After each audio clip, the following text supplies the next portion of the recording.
Oh, you guys are not going to believe the rookie mistake I made my first time going to NAMM. I can't believe that I actually went, flew out all the way from my cave in Wyoming and made my way to Anaheim. The weather was incredible. I mean, as you'd expect. But oh my gosh, I had purchased some equipment for my trip to NAMM in hopes of capturing a bunch of demos, sound demos of exciting new instruments, right? I mean, that's what I do on my channel. So, one of the things that I got is a field recorder. I got this Tascam DR40X. Many of you guys might already be familiar with this one, but I made one of the biggest mistakes of all time. I read some of the manual, keyword some, and I missed one critical part of this whole thing, and that's that you have to press the record button twice when using the inputs, not the microphone. And that's where I had made the incorrect assumption and that everything was going to be okay, is that, oh, I'll just press this once and we're good. We're good to go. And so you guys have already seen, maybe you haven't, but on my channel, I've started to upload some sound demos of some instruments that I've played or just was curious about at NAMM, but I forgot to hit the record button. So everyone's commenting on my videos like, why is the audio peaking, or you're recording it hot? And I'm like, I know, you guys, I know. What was happening is I managed to get sound on some of my videos, and the way that I did that was by monitoring, taking the sound out of this, putting it into my camera, and then just using the headphones on the instrument itself for me. And so I just was monitoring a little bit on here, and I was like, yeah, this looks good. But on my camera is how you're hearing that audio. I did that as a backup, and there you go. Now I needed that backup, but the audio is all distorted, and that's only on a few demos. I'm not even able to post all of them. I'm so mad. I interviewed a couple of people and had them showcase products. I can't even share it. It's such an embarrassing rookie mistake. Definitely one that I'm not going to make again. And, you know, on the bright side, it was my first time at NAMM. I didn't want to become overly ambitious. So when I went to NAMM, I just was like, you know what? Let's just make some notes of some things that we want to check out and then just browse. And that's really what I did most of the time, is I made human connections with people, saw the faces behind these brands, or even meeting people that you see on YouTube or on social media all the time. It was so cool to meet people face to face, shake their hands, and just familiarize myself more with products, because that's the disadvantage I have being way out here, is I don't often get hands-on with gear unless I straight up order it, or someone sends it to me, or I watch a bunch of demos like a lot of you do as well. So let me share with you guys some of my favorite things that I saw at NAMM. Being a vintage gear lover, being a synth and keyboard user, I gravitated towards those booths that kind of combined all those elements. It was really cool to see the ARP Foundation booth. I enjoyed seeing that, and they had vintage old ARP synthesizers there. I got to meet Perlman's daughter. I got a picture with her. That was really neat. Very inspirational individuals trying to motivate me out in Wyoming to maybe encourage people to, explore synthesizers really and electronic music in a different way. Because out here, it's a totally different world out in the country. People like country music, or they might like the main stuff that you hear on the radio. But if you start getting a little bit more unique and niche, a lot of people shy away from that stuff, so they gave me some great inspiration. Another booth that I really enjoyed checking out was Yamaha.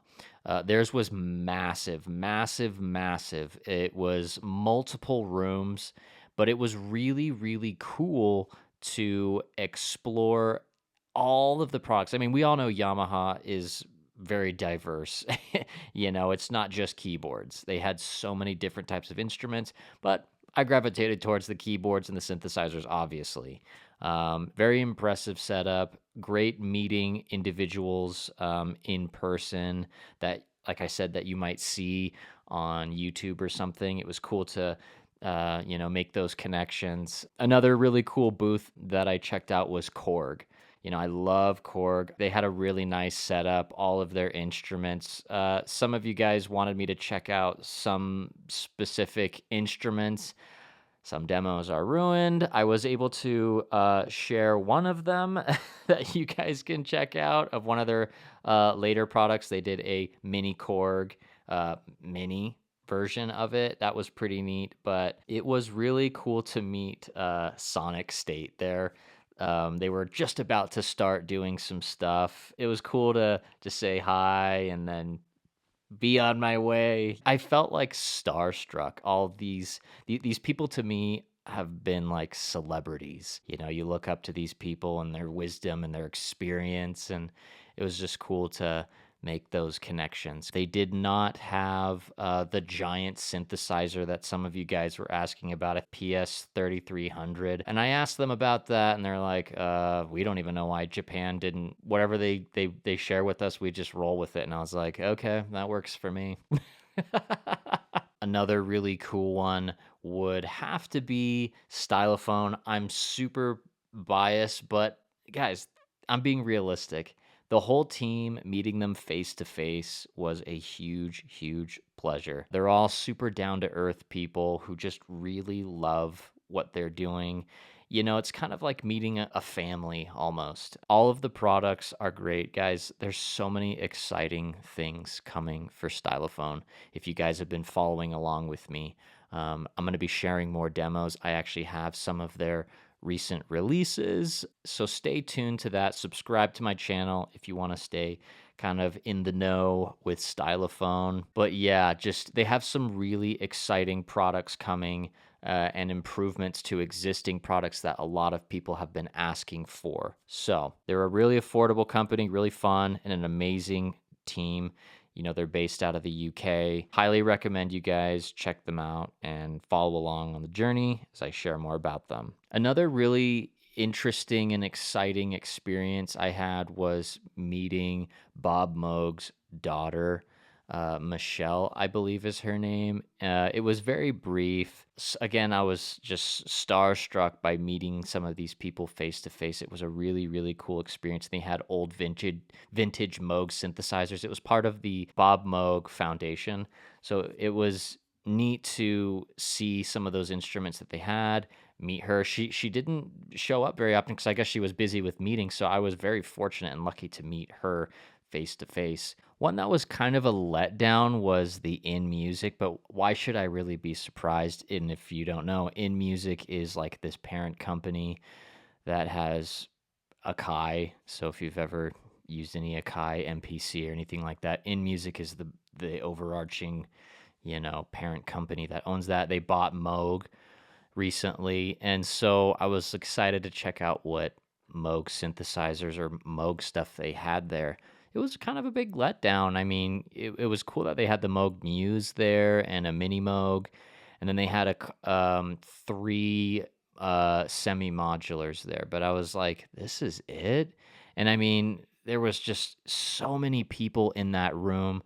I couldn't even demo anything. It was way too loud. They were constantly having performances. We were all packed like sardines in this really hot room.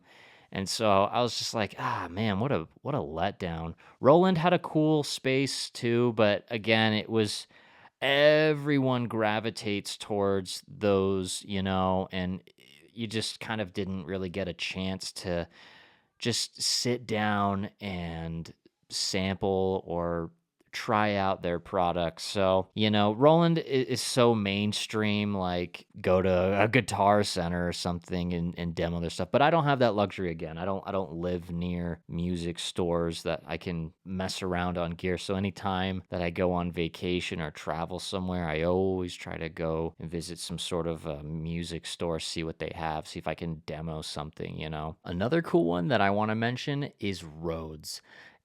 Rhodes is something that for a long time was a collector's piece, something vintage, unique. They're coming back. Like when I checked out their booth, they have a ton of new instruments that people can buy. They're making more affordable ones, smaller ones. And then, as you guys have known, if you follow my channel, they also have the software ones which emulate and sample the actual ones. So they're doing exciting things. Definitely keep your eye on Rhodes. Another honorable mention, I think, was Behringer. They had a huge setup, 2 stories, just right out in the middle. They had a lot of instruments on display for people to demo, and a few that were just like showcasing, but they didn't actually work, if that makes sense. Like, here's a sample of what it might be of some things that they're working on. That was kind of interesting. Still exciting and cool to see them there and, some of their latest products that they have going on. But all in all, was visiting NAMM worth it? I think it was, but I don't think people need to go as long as I did. If you're nervous for your first time, it's a big place. I'd say kind of do what I did, just walk around, or ask somebody. They have maps and stuff to navigate around, but there's just so many things, and you might discover a lot of new things you never even thought of. Like, I found a lot of new brands, and I was also able to see some of the minor ones and kind of play around with their stuff like I never have before. But yeah, don't make the mistake I did. if you're gonna go to NAMM, I brought a tripod, a camera, headphones, some cables, and then I got this field recorder. You gotta press it twice. It's because I'm a noob. I've never owned a field recorder, and apparently that's like normal with field recorders. Is the first button is to like monitor the sound, get those levels right, and then the second is like, all right, I'm ready to go. Rookie mistake. Anyways, let me know what you guys thought of NAMM. I might be going again next year. I don't know. I want to thank Stylophone for encouraging me to go. Stay tuned for more episodes. I'm going to be doing some demos here at home of some upcoming Stylophone products. Some other brands have sent me some products, and it was cool to make connections because it's going to allow me to demo more products for you guys. Anyways, we'll end on that note. We'll catch y'all next time. Peace. Don't forget to like and subscribe. Thanks.